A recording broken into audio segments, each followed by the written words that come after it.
தமிழ்நாட்டில் 2 விதமான மடம் இருக்கு. ஒன்று தமிழை முதன்மைப்படுத்துகின்ற ஆதீனங்கள், சைவ மடங்கள். இன்னொன்று தமிழை நிராகரித்து விட்டு சமஸ்கிருதத்தை மட்டுமே முதன்மைப்படுத்துகின்ற சங்கர மடம். அது காஞ்சி சங்கர மடம். அது ஆந்திராவினுடைய மடத்தினுடைய கிளை மடமாக இருக்கக்கூடிய காஞ்சி சங்கராச்சாரியாரோட மடம். அவர்கள் தமிழை வழிபாட்டு மொழியாக ஏற்றுக்கிறது இல்லை.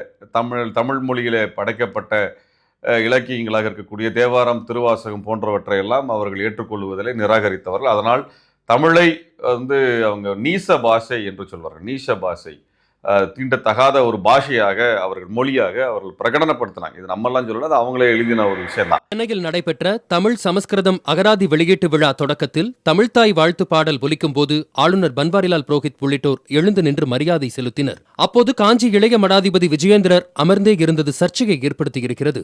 ஆனால் விழா நிறைவடைந்ததும் தேசிய கீதம் இசைக்கும் போது விஜயேந்திரர் எழுந்து நின்று மரியாதை செய்தார். தமிழ்தாய் வாழ்த்து பாடும்போது எழுந்து நிற்காத விஜயேந்திரர் தேசிய கீதத்துக்கு எழுந்து நின்று மரியாதை செலுத்திய நிகழ்வு வலைத்தளங்களில் கடும் விமர்சனத்துக்குள்ளாகி உள்ளது. அப்படிப்பட்ட காஞ்சி சங்கர மடத்துக்கு தமிழ்நாட்டில் எந்த அரசியல்வாதியும் போனதில்லை. அதாவது என்னன்னா, அரசியல் கட்சியாக போனதில்லை. அவங்கவுங்க தனிப்பட்ட விருப்பத்தில் பிச்சை எடுக்கிறதுக்காக போவாங்க, ஆசீர்வாதம் வாங்குறதுக்குன்னு போவாங்க. அதெல்லாம் எல்லா கட்சியிலும் போவாங்க. அதெல்லாம் நம்மளுக்கு அவர்களை பற்றி நம்மளுக்கு கவலை இல்லை. ஆனால் தமிழ் தேசியத்தை எடுக்கிறோம், தமிழ் தேசியத்தை தான் முதன்மைப்படுத்துகிறோம், ஈழத்தை வாங்குகிறோம், தமிழ் கொடியை நாட்டுகிறோம், தமிழ் கடவுளை போற்றுகிறோம் அப்படின்னு சொல்லக்கூடிய சீமான் எதுக்கு காஞ்சி சங்கர மடத்துக்கு போய் பூஜை பண்ணியிருக்காரு அப்படிங்கிற நம்மளுக்கு தெரியல. ஒரு பிராமண கடப்பாறையை தூக்குவதா வாக்குறுதி கொடுத்த உடனே தலைவர்கிட்ட போய் ஆசீர்வாதம் வாங்குவதற்காக சங்கராச்சாரியார்கிட்ட போய் ஆசீர்வாதம் வாங்கியிருக்கிறாரு. அங்க காலில் விழுந்தாரா கையில விழுந்தாரா நம்மளுக்கு தெரியாது. மாட்டுக்கு பூஜை பண்ணியிருக்கிறாரு, மாட்டுக்கு புல்லெல்லாம் கொடுத்து புலகாங்கிதை அடைஞ்சிருக்கிறாரு.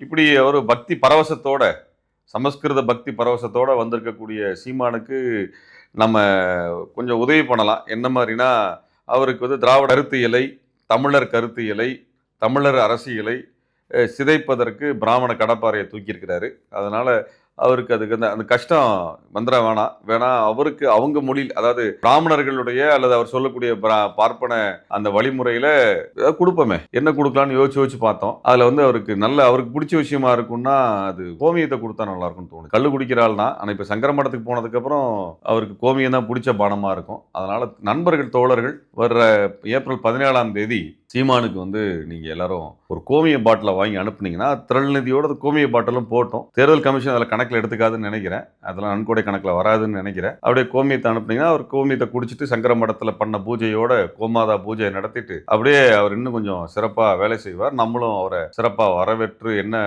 பதில் கொடுக்கணுமோ கொடுப்போம். ஆகவே 17ஆம் தேதி நண்பர்கள், தோழர்கள், வாய்ப்புள்ளவர்கள் எங்கிருந்தாலும் திரு சீமானுக்கு கோமியம் பாட்டில் அனுப்பி வச்சு சிறப்பு செய்யுமாறு கேட்டுக்கொள்கின்றேன்.